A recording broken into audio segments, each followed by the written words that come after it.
Okay, I think we just have 2 people that are attending live by webinar. We have 3 people on site. So I'll go ahead and get started. Can you 2 in webinar land still hear me? All right, we'll go ahead and get started then. So you should see the review slide or the cover slide for this presentation. So we'll move on and we'll get started.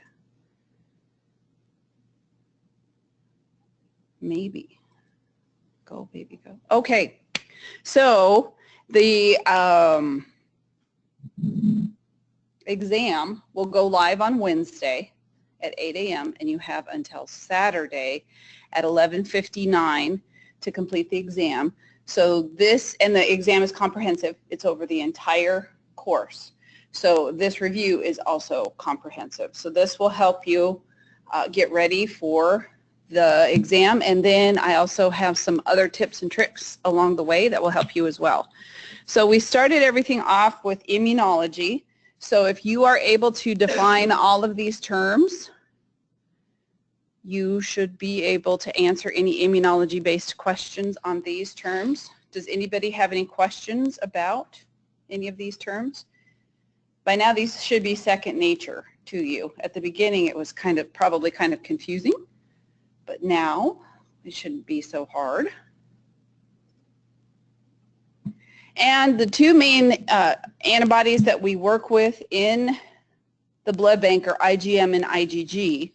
There are other ones that I haven't covered on these slides, but because we predominantly work with IgM and IgG, I fashioned these slides to do a comparison. So these are things that you should be able to differentiate between the 2. Looks like I have a timer set, sorry, or I hit a button. So we'll go back. So this is the initial slide covering IgM and IgG. The differences that you should note between the 2 is IgM as compared to IgG is huge, and also the valence difference. So what that means is IgM has 10 binding sites versus IgG that has 2.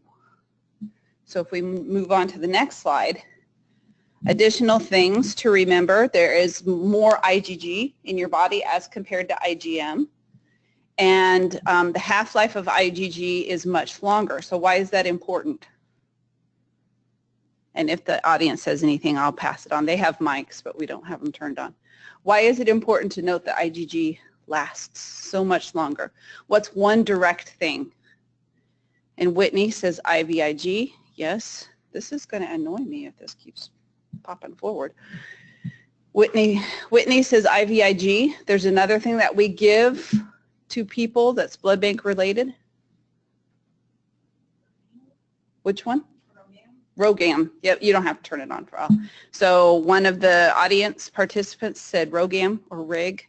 That is important. We need to remember that the half-life of IgG is longer, so that and that helps us understand why when we have a woman who comes in to deliver, and if she's received RIG at the point that she's supposed to have received it, then it can still show up at time of delivery if we do a screen on her, where IgM has a shorter half-life.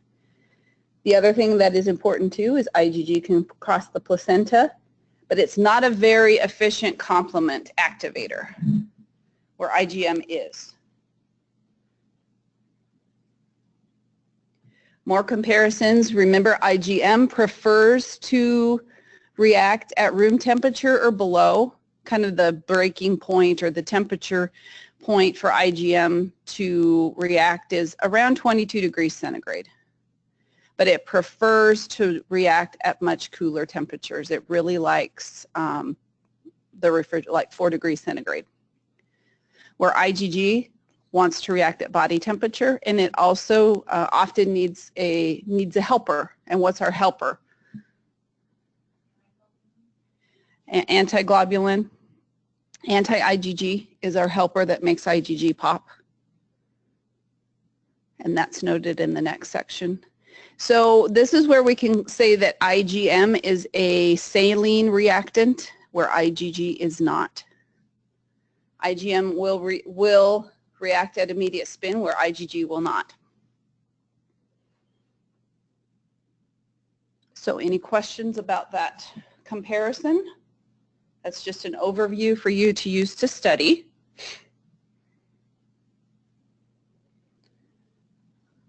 So other immunology topics that you should be able to answer now. What's a cellular, what are some cell-based components of immunology when we have a reaction in the body? What are some cells that? T cells, B cells, that would be antibody-based, is the B cells. So cytotoxic T cells would be the cellular-based. We also have antigen-presenting cells that have to work with the T cells and the B cells in order for us to mount an appropriate response. That also innate versus acquired comes into play there. So innate, remember innate, you always get the same reaction over and over and over again, regardless of what antigen is invading us. Where acquired, you will see a much more rapid response and a larger response when we are attacked by an antigen that we've seen before. So we call that an anamnestic response or a secondary response. So primary versus secondary, you'll recall that IgM shows up at a much higher percentage or much higher rate in a primary response versus a secondary response. So review your textbook on those two things, but that kind of covers all of week 1 and week 2.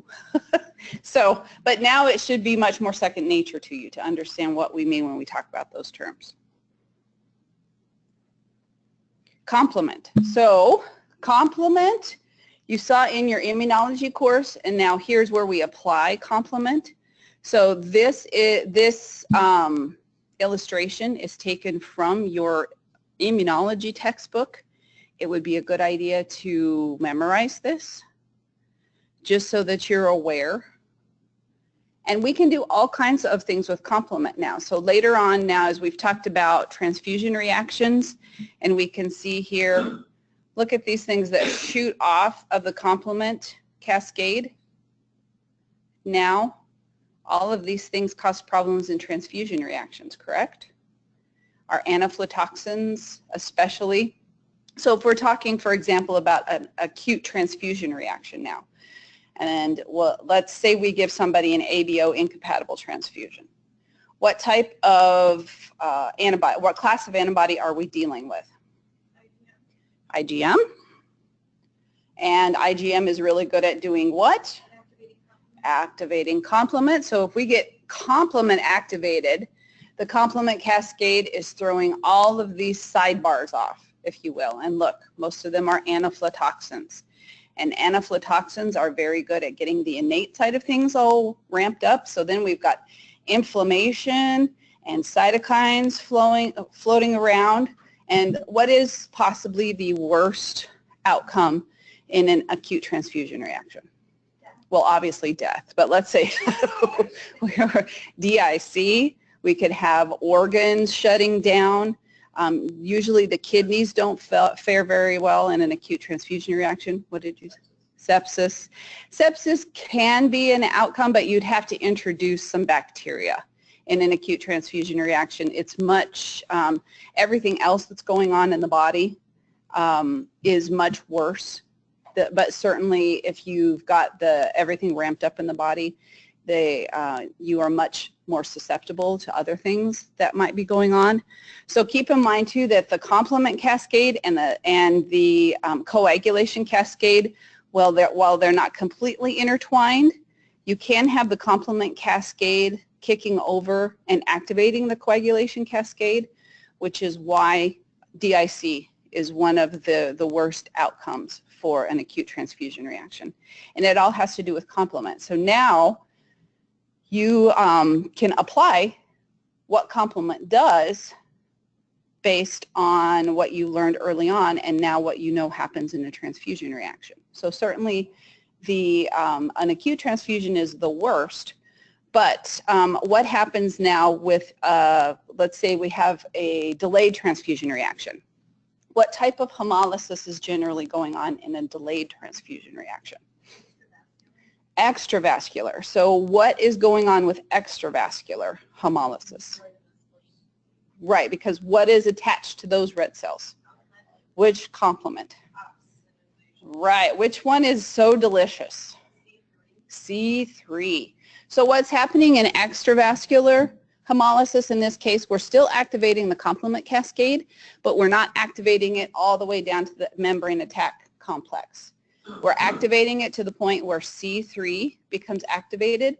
So C3b is attached to the red cells, and the complement cascade doesn't go on any further at that point. But the macrophages in the spleen love C3b.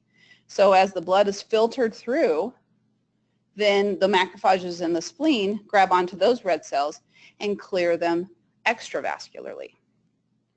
So intravascular transfusion reaction is generally caused by an IgM or a really angry IgG, usually an IgG3. Those are the best at activating complement. Where an extravascular transfusion reaction, and often we see those as a delayed transfusion reaction, the clearance is done extravascularly because complement has not been activated to the point of completion. So see all that you can do now with complement? We can apply it all over the place now. So any questions about that? We will touch on transfusion reactions again later, but I wanted you to see the link and why you have to know about complement. Questions from webinar land? I don't see anything right now, so let's move on. All right, HLA, we did touch on HLA in the first week, the first module, and HLA is used for tissue matching as well as family studies. So this is a good opportunity for genetics type of questions. So here is a practice problem for you. We're not going to do this today, but if you want to practice, I've given you the child, the mom, and the dad, so you can determine what the haplotypes are. You can do that afterwards. But if you can work through that and get the right answer, any HLA-based question should be a piece of cake for you.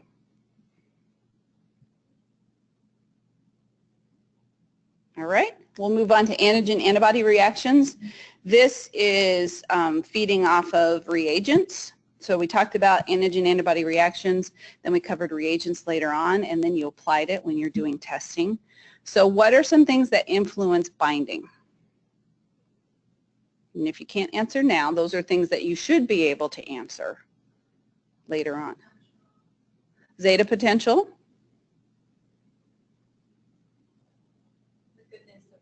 Goodness of fit. Yep, affinity and avidity. There's also, consider things about the antigen as well, the antigen characteristics. So we've talked about carbohydrate antigens versus protein antigens. Protein antigens are much better at mounting an immune response, but they're much more complex too. So the antigen-antibody reactions, the characteristics of the antigen play in a little bit too, and that feeds into the goodness of fit. So other things that we need to consider too are what variables affect sensitization and lattice formation, and that's all part of our AHG tests, our agglutination reactions. So remember, our tests happen in 2 steps. What's the first step? Sensitization is the first step, and then lattice formation happens next. Lattice formation is what we have to have happen in order to see agglutination. We can't see sensitization, but we can see lattice formation. That's what makes agglutination visible to us. Grading reactions, make sure that you can grade reactions based on either a picture or a text description. So for example, if I say I have large agglutinates with a clear background, that would be a 4+ reaction versus a negative reaction that looks like a sea of free-flowing red cells. I can't talk this morning. So also be sure to be able to grade reactions regardless of the type of test that's being done. And what that means is gel testing and solid phase testing. Those were covered in one of your earlier chapters, and we'll have a slide on those later on. Hemolysis, is that bad or good? What does it mean if we see hemolysis in the test tube? Do we grade it? Yes. Hemolysis should be graded. The goofy thing, though, is we don't see hemolysis very often unless we use serum for testing. Most blood bank testing now is we use EDTA specimens, and how does EDTA work? EDTA binds calcium, so in order for the complement cascade to progress or to become activated, we have to have active calcium in the system. So we won't often see hemolysis, and we'll only see it if we're using serum. We can see hemolysis, though, as a result of a transfusion reaction on the patient side.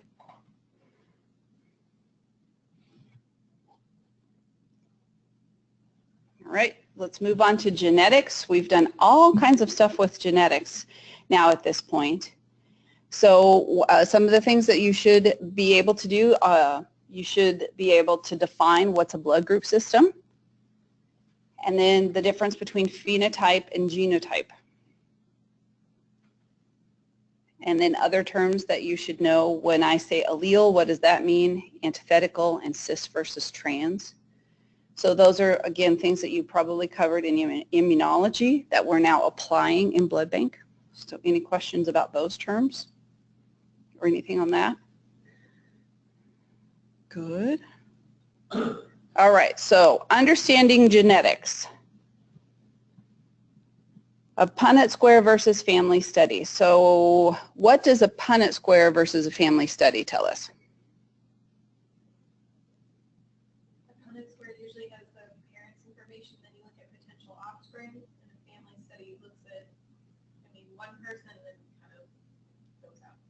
Okay, so we don't have the mics on, but I'll give an overview of the answer. So a Punnett Square shows the probable children that can arise from a mating of two people, where a family study shows us the actual children that are produced, and it goes by generation.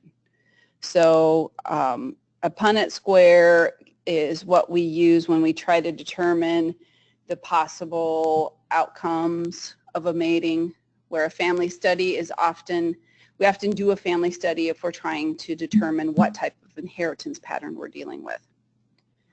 And the next bullet says inheritance patterns, so make sure that you recognize what all of those different inheritance patterns look like.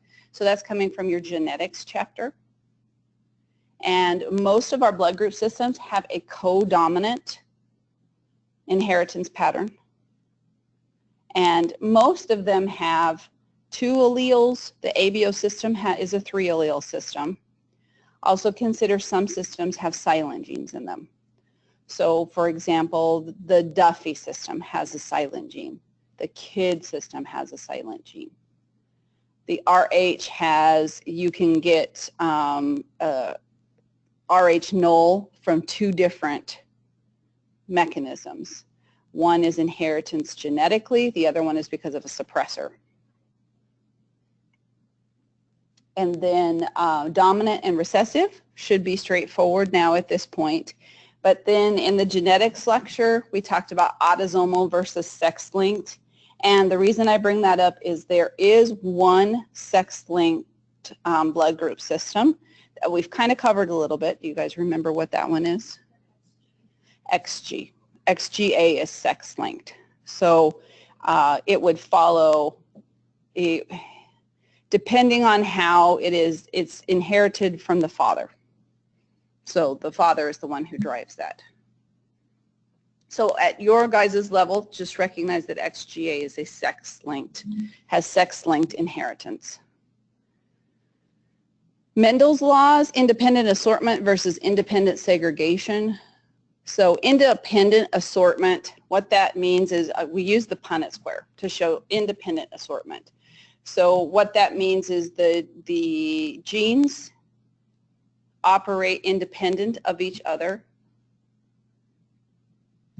where independent segregation means that, for example, if I have a white cat with a long tail who mates with a yellow cat with a short tail, the offspring that can come off of that mating I could have a yellow cat with a long tail or a white cat with a short tail, because those traits, they are passed on independently from each other.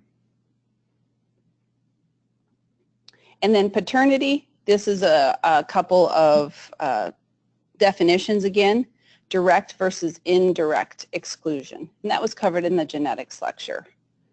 So a direct exclusion is one that, for example, if we have a type B child and a type O mother, then the obligatory gene in that mating becomes which? What's our obligatory gene? What's the one? The B gene is the one that we would look at. And so the alleged father should have that gene, otherwise that's a direct exclusion.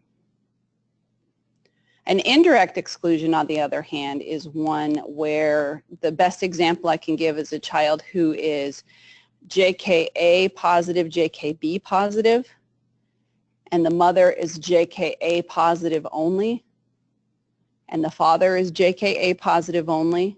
So, or no, the father is JKB positive only. So it looks like in that case the father is homozygous for JKB and should have passed that on, but he didn't. But that's one of those goofy genes that could have been a silent gene. He could be JKB, JK.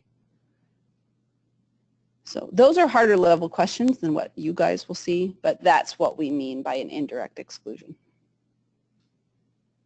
So when I review, I go big, so that if you guys understand that, you should be able to handle any question. And Whitney asks in a direct, the alleged father is missing the child's gene. And actually, Whitney, it's a little bit opposite. We try, our terminology that we use in the case of the direct exclusion is that the child has inherited something that the alleged father could not have passed on.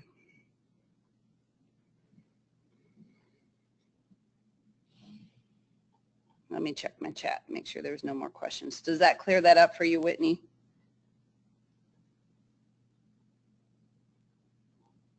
Okay, she's good. Any questions for me about genetics? This is just applying genetics. And now, hopefully you're sitting back going, I got this, because we've done blood groups since the dawn of time, it probably feels like now. But now we can do all kinds of math. So these are some of my most favorite questions. And this is actually one that you can do if you want to quickly. So I'm going to pop up I have answers.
Everybody here is furiously figuring. Anybody have an answer? What do you think? C, we have answer C. That is the correct answer. So things to remember when you're figuring these types of problems, be sure you look at the frequencies that you're given. Are those antigen positive or antigen negative frequencies? depends. Those are positive. Sometimes you will be given antigen negative frequencies in a question. Remember, we always transfuse antigen negative. So if you're given antigen positive frequencies, make sure that you subtract them from 100 to get the antigen negative frequency. So then in order to figure this one out, you would multiply 0.7 times 0.91 times 0.23 to get the combined phenotype.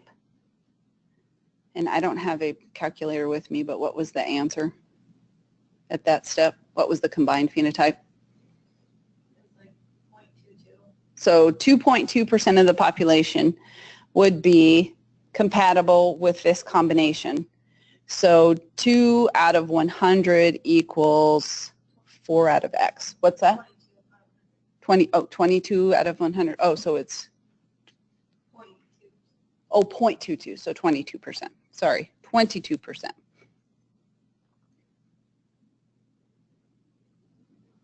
There is an example in the book on how to figure this out. So if you don't remember how to do this or you want more practice, be sure that you look in the book.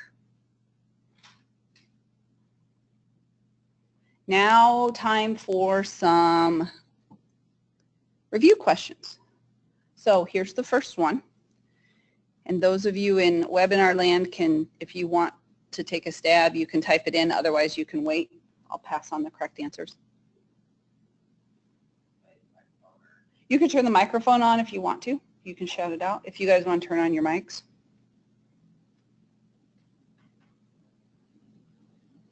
So B is the correct answer for this one.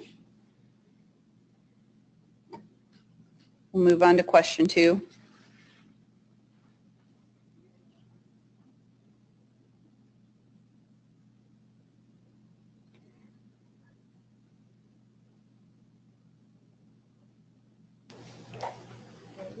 A is the correct answer. And if you don't want to turn on your mics, you don't have to. I'll go over. The little light, there's a light on it that'll turn green if your mic is on. You got to hold down for a little bit. All right, question 3.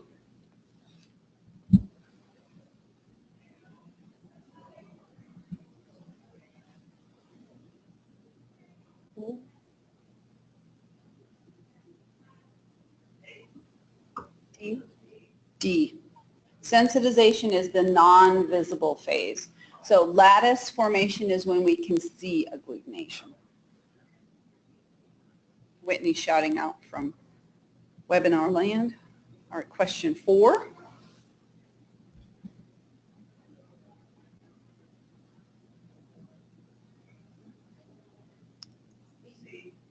C is correct. We have a consensus there. Question 5.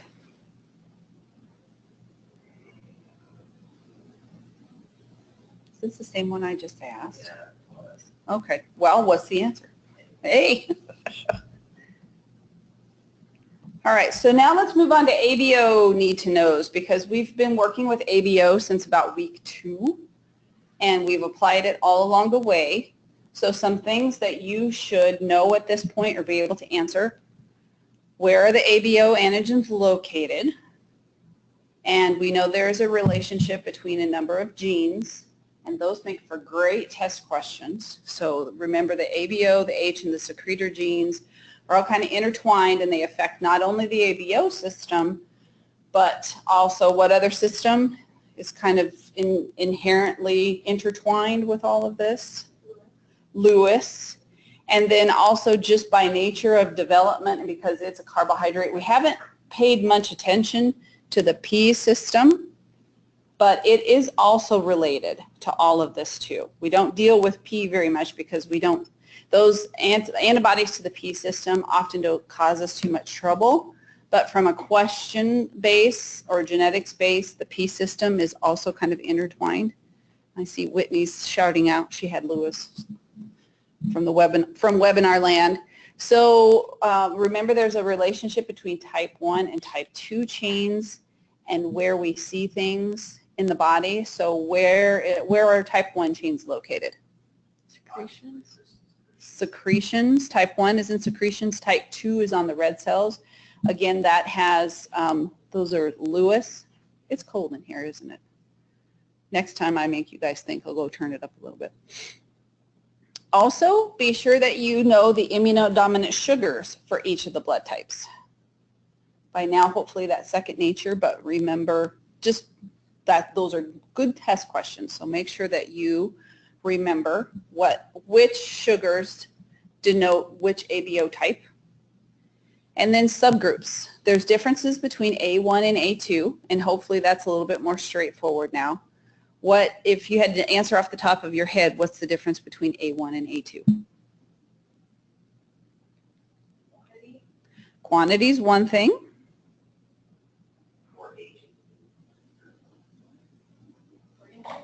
What? Branching. So we could say there's differences in quality. A1 is much more branched than A2. So we often say the difference between the two is both a quantitative and a qualitative difference. A2s can also be particularly vexing because what can happen? What can A2s make that Anti-A1. Anti-A1, so then we have a discrepancy that we might have to work through. There are other weaker subgroups that you need to, there's characteristics of each subgroup that we need to know. So for example, A3, what is the characteristic of A3? Mixed field. Mixed field, that one shows up as mixed field. And then we have the weakest subgroup that we can see with our, even though it doesn't react very strongly, but we can see it with our monoclonals is which subgroup? We can't see AL. AX is the weakest one that we can see reactions with our monoclonals.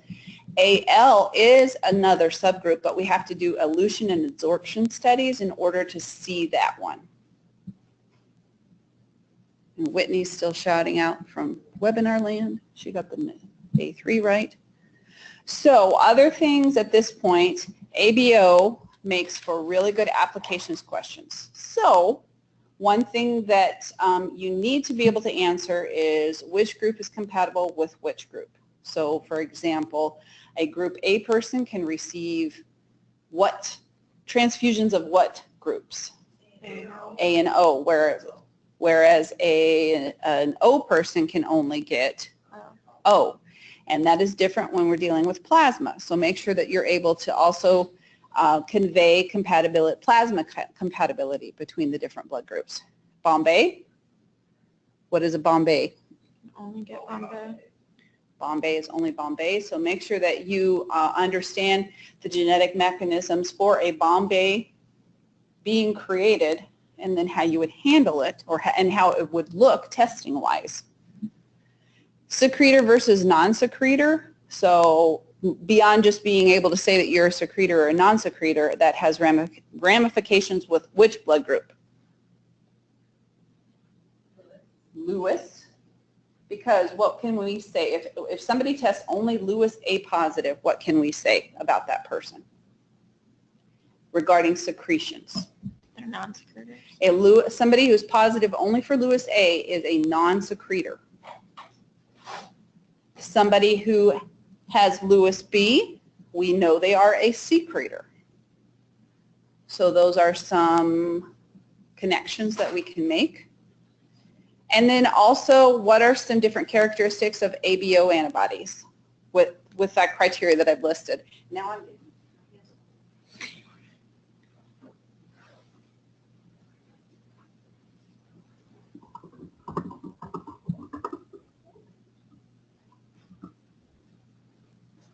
what are some things we know? Para-Bombay, because what's a para-Bombay?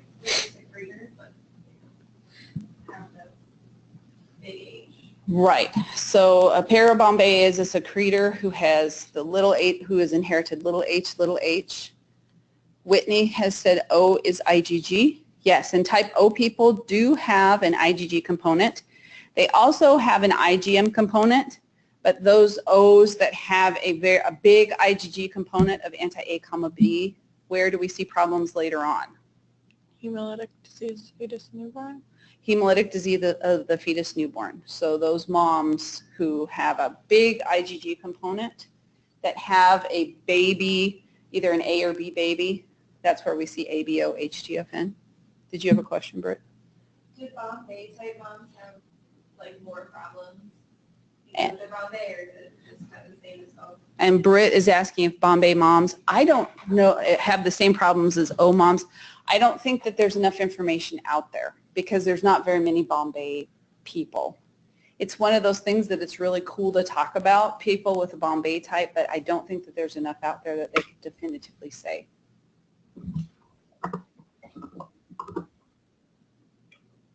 And Whitney's asking what was para-Bombay again.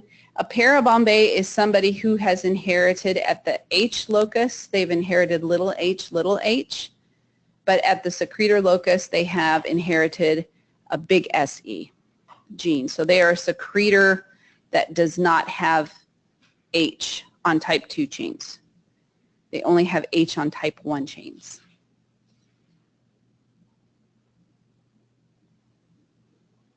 So any questions about ABO? Now again, hopefully you're sitting back and going, I got this. We've been doing this now for 10 weeks. Got it. But if you feel like you don't, there's some notes and study outlines for you. More questions?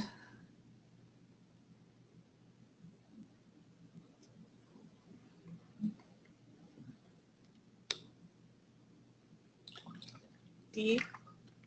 D is the correct answer to that one.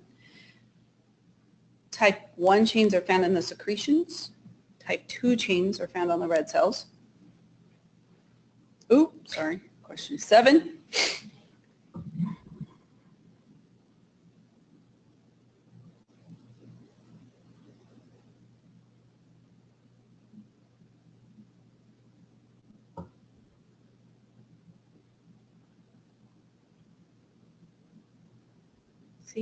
C is the correct answer. So this is one I know that's vexing to you guys because you have to sit there and think. In structure, this is a pretty simple question, but you have to apply a whole bunch of stuff to these type of questions. So if somebody forwards as a group A, that means that they're going to make antibody to what they do not possess. So they have A antigen on their cells. They lack B antigen, so they're going to make antibody against that. That's why C is the correct answer. Next question.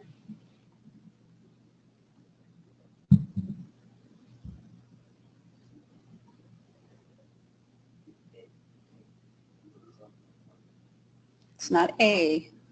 B. A2. B. So this is that little, I forget what page it is on in the textbook, but there's an illustration or a graphic that shows you the amount of H, the blood types that have the amount of H from most to least. So we know that O has the most H antigen, but then when it goes down, you have to remember that we all have H, but remember the A1 gene is the one that is really, really good at converting, so that would have the least amount of H. But there's one that it would have even less amount of H on this slide, and which one is that? A2. A1B would have the least amount of H if we were asking that question, because it's got the A1, the enzyme that converts to A1, which is really, really good, and then it's got another one that's converting all over the place. So that one, A1B, would have the least amount of H.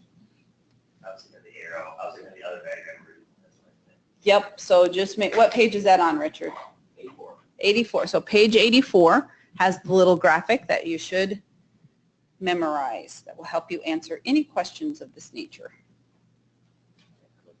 All right, let's move to RH. So there are 3 different genetic theories that talk about how we make our RH antigens, and we have terminology. So now hopefully at this point, again, we try not to put too much emphasis on Fisher race and Wiener terminology, but because of the way the antigrams are constructed, they list the Wiener terminology on there, so you do need to be able to kind of traverse between the two. So you won't see a ton of questions like this, but you do need to be able to recognize and convert Fisher race to Wiener. And hopefully a review will help with that. Weak D, remember there are 3 inheritance patterns. Anybody want to shout out what they are? How do we become weak D? Just have lower levels of D. Right? You can have, so you can have partial D, it can be positional, or it can be, and that's partial. The mosaic is partial. And then just genetic. So you can inherit a gene that encodes for less D to begin with. So genetic, partial, and as well as positional. And what we mean by positional is when we inherit the C gene and a transposition to making big D.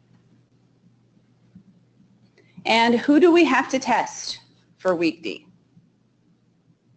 If we're just streamlining our blood bank and we're only going to test those that absolutely need it, do we have to test everybody that shows up negative on the patient side? The donors. Donors we have to test for weak D, absolutely. But then on the patient side, there's only one very small set of patients that we absolutely have to test. Mothers at risk for hemolysis. We don't even care about the moms. Babies. Newborns are the only patients that we absolutely have to test for weak D. Even moms, we wouldn't, even if a mom was, she was weak D, we would rather give her RhoGAM than not and miss an opportunity to protect her. So moms, we don't have to. Babies, we do. Remember in the RH system, and this is very complex, and there are compound antigens. Can you throw out a couple of compound antigens that we've dealt with? Sometimes we see there's one that shows up on the anagram. Whitney said F, that's correct. Remember, F is present when we inherit little c and little e in a cis position, so we inherit that in the same haplotype. Other ones that we don't deal with so much but show up in the literature are big C, little e. Those show up together. And then also note now we can have a shout out to hematology now. Remember those people who are either RH null or RH mod, they can have an anemia because RH is an integral protein for the red blood cell membrane. So if we don't have any RH present, those people have a compensated hemolytic anemia. And what we mean by that is their red cells are more fragile, so they're being destroyed while their bone marrow is constantly kicking out red cells. So they may be a little bit anemic, but their body is able to compensate because they're always making a bunch of red cells. And then also be sure that you're aware of the characteristics of antibodies and the clinical significance. So are these antibodies to the RH system clinically significant? Do we worry about them? Yes. Antibodies to the RH system are clinically significant.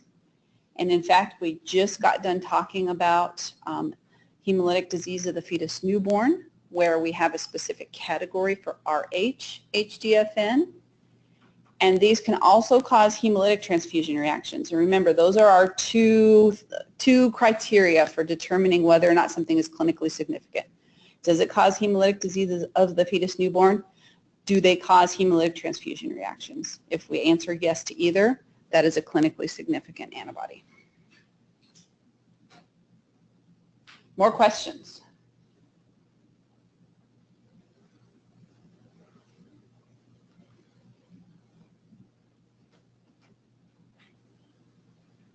So how do we do the weak D test?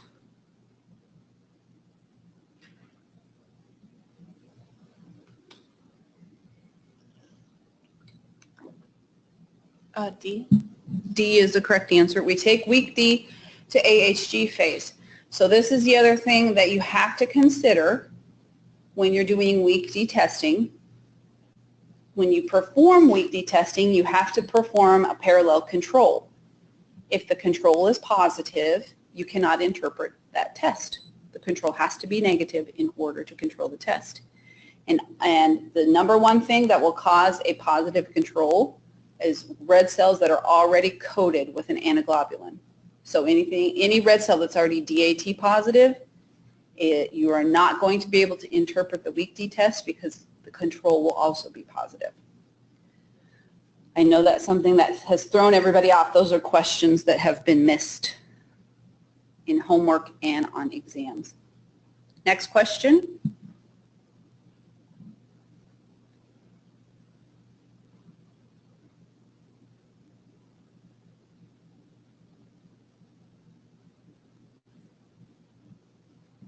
This is one of those yucky convert Fisher race to Wiener.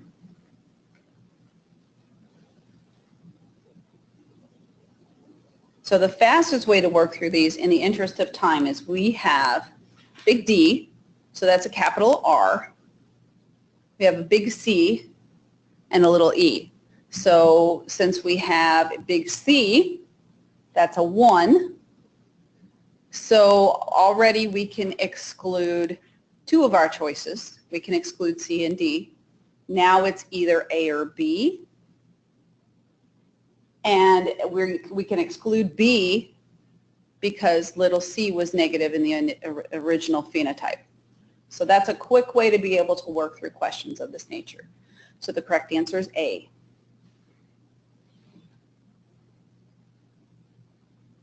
All right, here's that pesky grid that showed up in like week 3. So if you have been taking notes the whole time as you've moved through the blood bank course, you should have your grid filled out, but this will help you not only be able to work through antibody problems, but also answer test questions. If you haven't done this to this point, this would be a good thing to create for study purposes because this is a graphic organizer, and what this has you do is look through and review all of the major blood group systems that we've dealt with in this entire course. All right, we'll move on. More questions.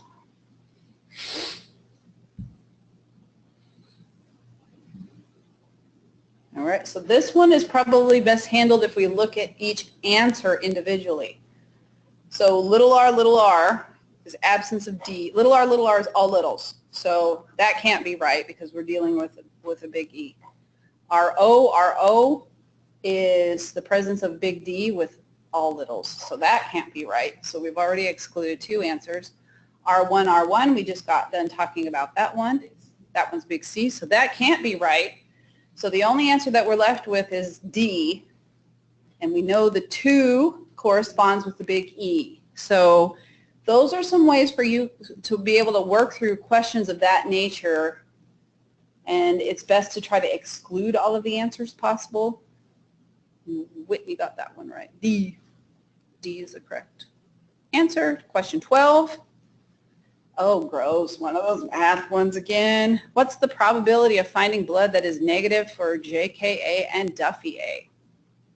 And look, here's a goofy frequency you've been given.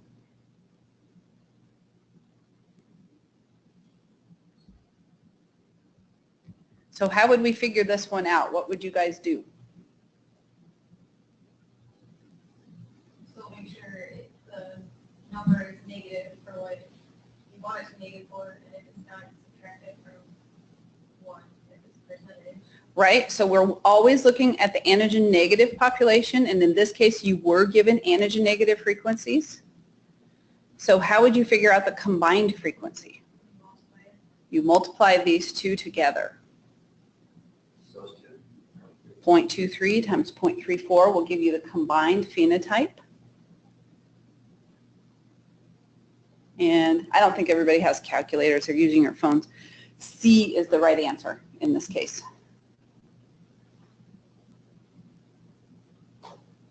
Question 13.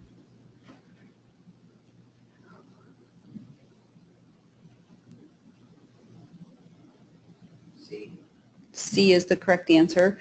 So Lewis doesn't cause a lot of problems antibody-wise, but it is wonderful for genetics questions. Did you have a question? I'm smiling on this question. It was a question I had in quiz days. Okay. So that's why somebody in the audience missed a question about this previously. So we'll talk about study techniques here in a little bit. Question 14.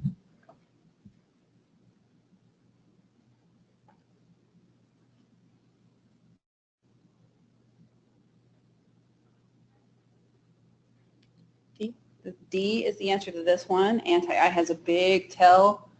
This is the one that does not react with cord blood cells because the I blood group grows up as you get older. The other thing to consider is that anti-I, is it an alloantibody or an autoantibody when we see it? It is an autoantibody. Several people missed questions on the last exam where they were told to state which antibody is an alloantibody, and there were two answers in that multiple choice question. One was an anti-Lewis and one was anti-I. I think it was identify the cold alloantibody. Anti-I is a cold autoantibody. We all have I underneath everything. All right, donors. So the donation process, there's some things that are happening with the donation process, and I've posted a lot of changes.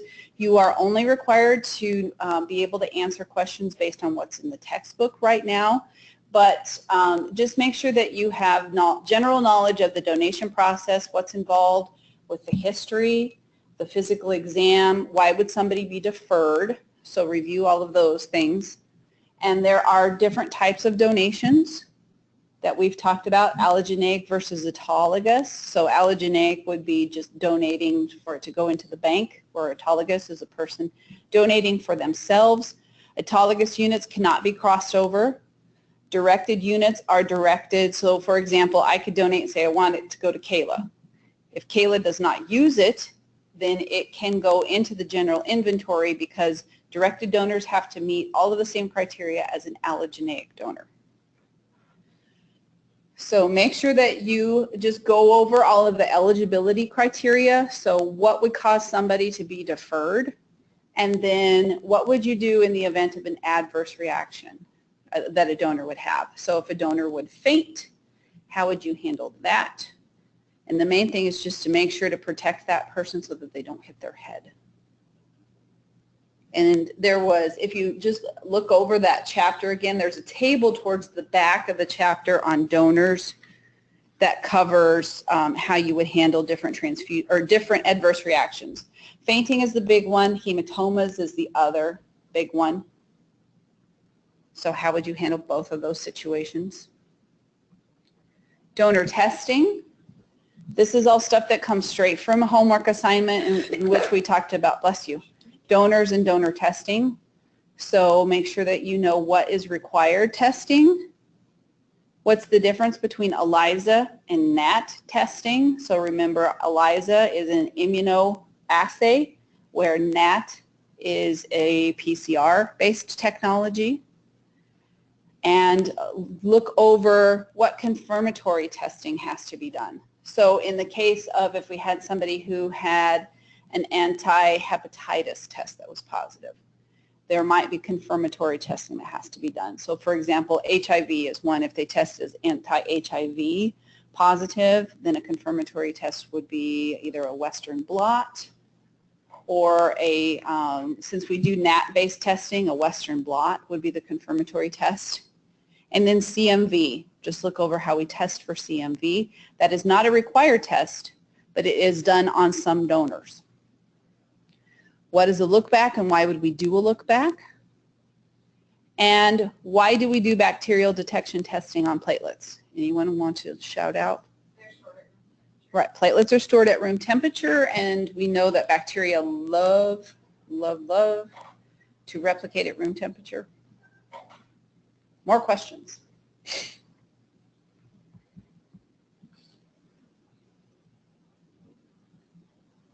This one's kind of hard. This is chemistry, but you have to know these. So an antibody that generally appears first after hepatitis B antigen is detected is anti-HBC. So there is a little graph in your chapter on donor testing that shows you that, and it's the same graph that you have to know for chemistry, depending on what you are infected with, what antibodies are going to show up. So give that a look. And the C stands for core, right? Core, yep. Exactly. HB core, hepatitis B core antigen. Question 16, which of the following is the confirmatory test for a positive HIV? We just talked about that one. That is the Western blot. Question 17, we have to be able to identify a donor because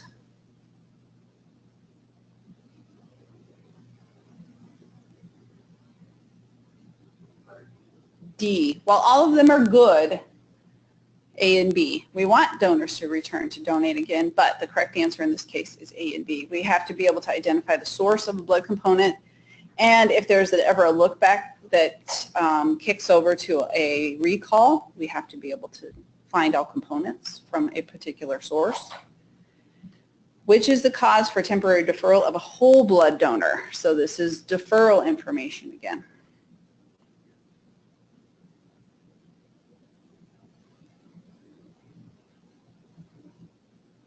Any guesses on this one? D is the correct answer. Hopefully we never inject anybody with influenza, so that was a silly answer.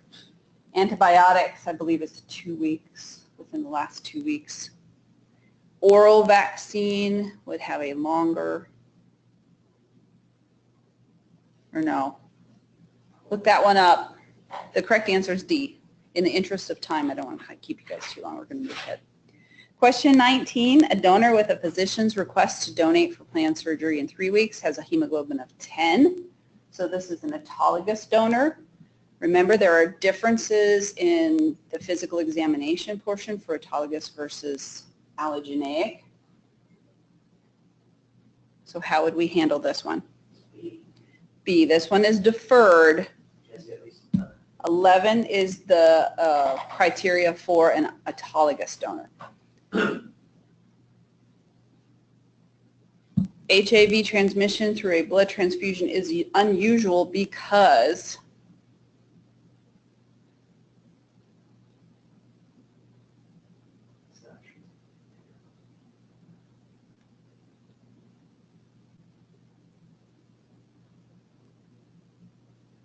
and again, in the interest of time, the correct answer is D in this case. Somebody who has hepatitis A is going to feel horrible. So they're not going to come in and donate because they are probably pooping and laying in bed, and they're all yellow. So HIV is the one that is the enteric transmitted hepatitis. It's acute, and you get over it fairly rapidly as well. So all of the above is true.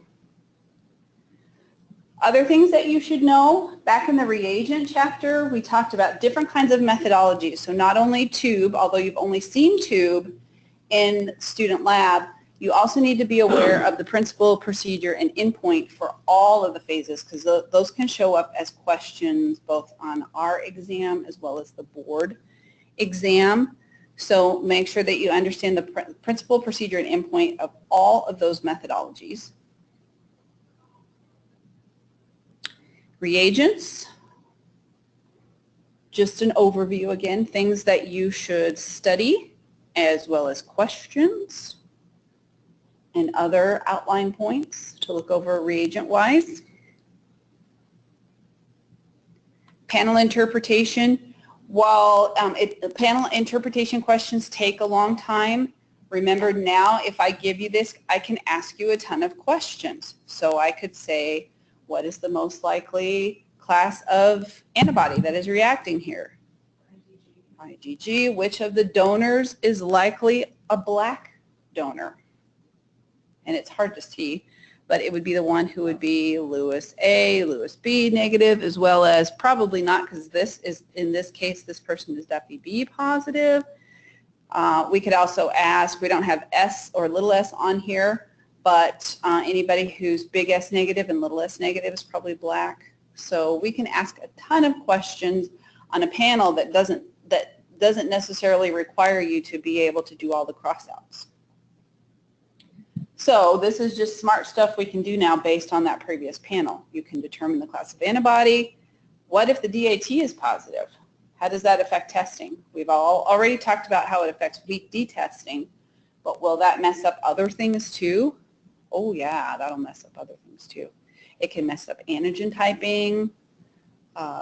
So we have to be aware if there's a positive DAT. How do we avoid or overcome issues that arise from a positive DAT? We usually want to try to elute whatever protein is on that cell. Sometimes we do that on purpose because we want to see what specificity is there. Other times we just elute so that we can clean up the red cells so that we can do other testing.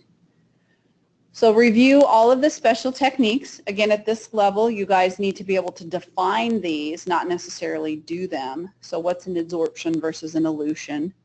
When we say HTLA, that's high titer, low avidity, what does that type of antibody look like on a panel?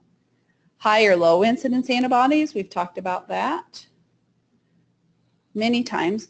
The effects of enzymes, so if you do that big graphic organizer. Oh, Whitney, I'm sorry, why is C not true? Tell me what slide we were talking about and I'll go back. On 19, let's go back to 19. Question 19, sorry.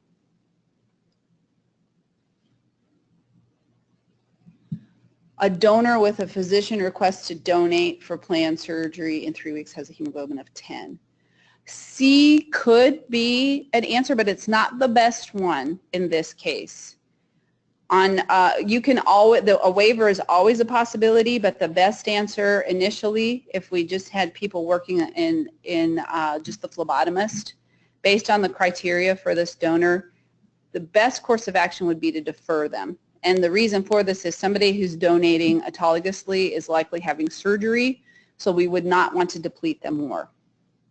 C is not completely incorrect, but it's not the best answer. Sorry, I missed that earlier.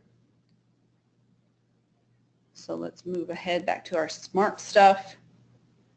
Other reagents was where I left off. So the effects of DTT, remember that has a direct link with the Kell blood group system. Warm is what we use for adsorptions. That is a reagent that basically cleaves everything off of the red cells, but it also has an enzyme component to it. So it will destroy some blood group systems, the ones that are Fison sensitive. Chloroquine diphosphate is what we use if we want to elute stuff off of a red cell and then be able to test it. So for example, if I had somebody who was DAT positive and I was doing a weak D test on them, I would use chloroquine diphosphate to shave off whatever was stuck to it, and then I could use those cells in the weak D procedure. And then selected cells we've talked about in antibody ID. So there's just your list of things to kind of review and know what they are in terms of special techniques. So now, how do you study? Look over your homework assignments. Do you see how many things I covered that were taken from homework assignments? Homework assignments allow you to apply. So I know that there were a ton of homework assignments that you've done. Look over your homework assignments, anything that you've missed. Those are the things that weren't clear to you initially. So focus on those things. And then here's some other examples, some scenarios.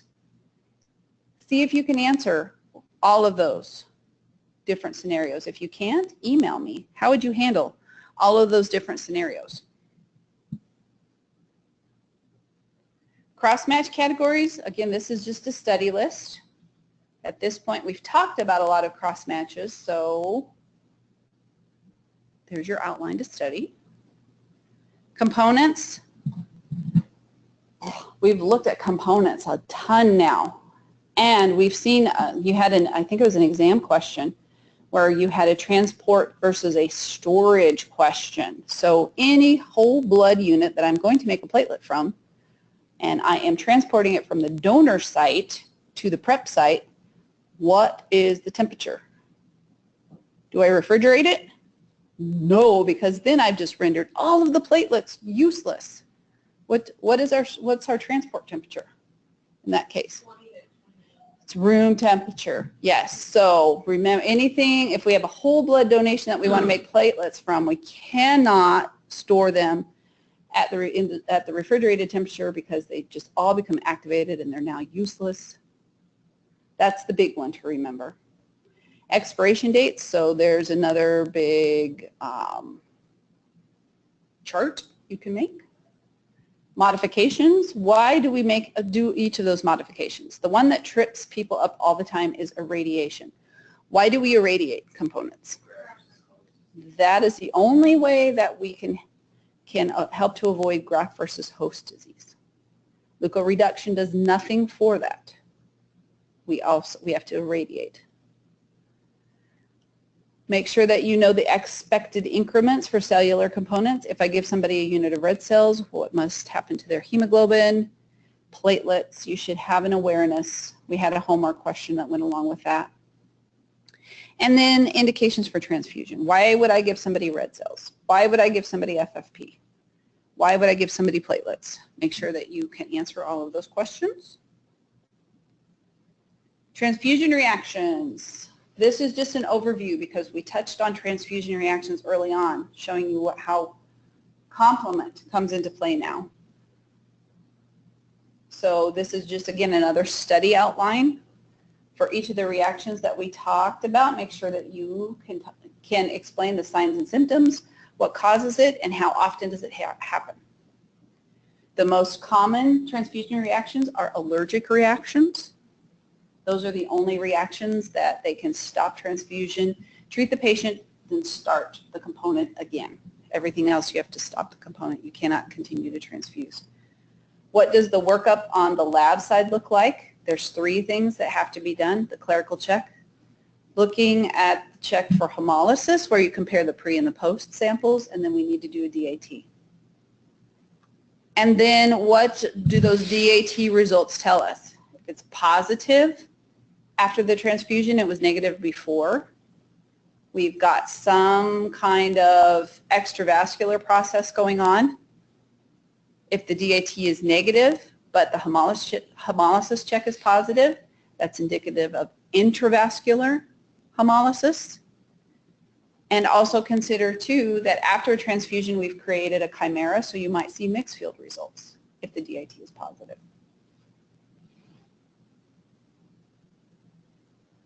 Calculations, you've had a couple of calculations. The most common ones you'll see are combined phenotype, where you're given, a patient has a yucky set of antibodies and you'll be given antigen frequencies, so be sure that you're able to work through those. Like I said, you had a couple of examples. Fetal maternal hemorrhage, that is a possible calculation as well. So for example, we counted 22 out of 2,000 fetal cells. So then if you work all the way through it, how much RIG would we need to give to the mom? And remember, only add 1 if the instructions tell you to do so. That's something that has more, is more related to board of certification level questions. You can miss those questions unless you are given instructions to add 1. And it depends on the wording of the question. So what I will tell you is any questions that I have in this exam will tell you that to add 1. But just keep in mind going forward, that is something where we have heard the board will try to trip you up on those. And the last module that we've had talked about quality assurance, good manufacturing practices. Be sure that you know what they are, and then scenarios. So the perfect thing to study scenario-wise is the homework assignment that you just did for last week. That was kind of short and sweet. But how would you handle typical laboratory situations? How do they relate to good manufacturing practices? And now, time for your questions. You guys have any questions for me? Anything that you want to know?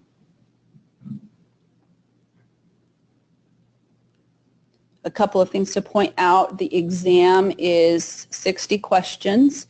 It is pulled from a bank, a test bank. So there's, it's a 124 question test bank. So Britt's exam will not look like Kayla's exam, will not look like Richard's exam. Everybody will have a different looking exam. All of the questions are worth 2 points. So I'm throwing a lot of points at you. So if you are writing the line with your grade, you're worried about your grade, this is an opportunity. If you do well, this will help your grade go up. If you're doing well and you do well on this test, your grade will stay consistent. Yep, Kayla? When you have a positive DAT in the donor unit, do you discard it? A DAT is not a required test for donors. If you do test for it on the blood bank side, you should remove it from circulation and return it to the blood supplier, who should handle it accordingly. The only time that that really causes an issue is if you're doing an extended cross-match on a patient, because that is one reason for a positive extended cross-match or an AHG cross-match. And the theory behind that is certainly if the red cells are coated with something, that recipient's spleen might cull it out of circulation faster. But for whatever reason, it is not a required test on the donor side.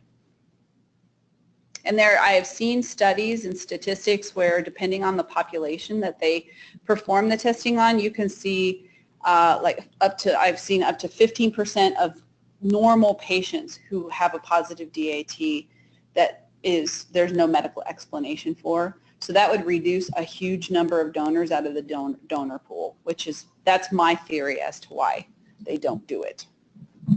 It would exclude donors that the pool of donors is already small enough as it is.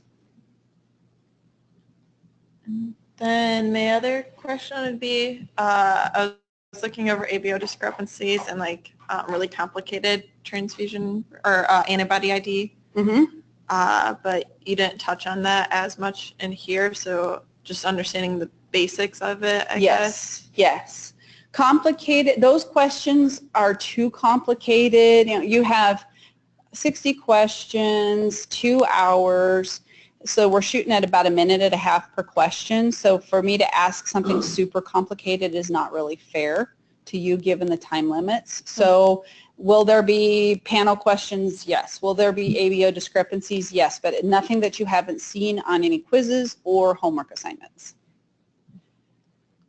And so that touches on what should you study, again, in the interest of time. So go back and look at quizzes and exams. Focus on those questions that you've missed and make sure that you can answer why you missed them. Why was the right answer right? Why was your answer wrong? That helps you understand the material behind those. And then homework, that is where you've applied everything. So look over those homework questions too, focusing on the ones that you missed. Other places for other study opportunities, I sent out an announcement in an email. I did have some people who said they wanted more, they wanted to see more questions. Going on to the exam simulator, you can select your subject and tell the system to send you just blood bank questions. So that's probably the best source for practice questions rather than me creating anything else for you, because we've thrown a ton of questions at you in this course, ton of points. Other questions for me? I went long, sorry. Webinar land, do you have any questions?